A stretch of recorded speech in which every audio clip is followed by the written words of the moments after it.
Hey, what's up, Justin here, and what I wanted to talk about today is thinking big thoughts. So if our lives are split up into our experiences and our thoughts, it's important to have a little bit of a balance so that we don't rely on one too much over the other. So enough bad things are going to happen in our lives without us making it harder for ourselves and thinking negatively. So if we can think big thoughts and maybe contextualize what our experiences are, then we're going to get the most fulfillment and joy as we can out of life. So big thoughts can be things like maybe how can we solve the world's problems, how can we best use our skills, abilities and experiences to service humanity, and maybe thinking about how we fit into our world in historical context. It can also be us thinking about how we've created our world rather than just being a part of someone else's world, and we're actually creating a little version of our world in our own environment, and we're the makers of the game rather than the players of the game. Big thoughts can also be things like just using our imagination, like picturing that you've got angel wings, picturing that you're fighting monsters, picturing that you're like a spiritual warrior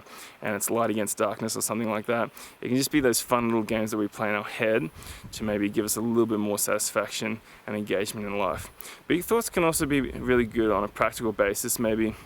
in just our day-to-day engaging in social politics. We can think about maybe the long-term implications of our actions. For example, if you let someone else feel like that they've won, or you've been the bigger man and you've apologized even though you knew you were right, things like that.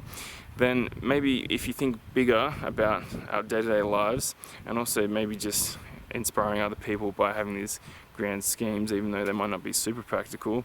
then it can actually help us just in how we live naturally. Now, some of these things might get caught up in being a little bit unrealistic, and that's fine. I think it's really important to really nurture that younger, ambitious version of yourself, that version of yourself that had big dreams, and really being in touch with that sensitive younger child that you have inside you somewhere, and really nurturing that and being part of that and saying it's okay to have big dreams, and really being in touch with your sensitive side in regards to if you do have big thoughts, using that to maybe inspire yourself and the people around you, and maybe blocking out all the noise and all the other things that come around with it. So I hope you guys got some sort of value from this video, and I'll catch you guys next time.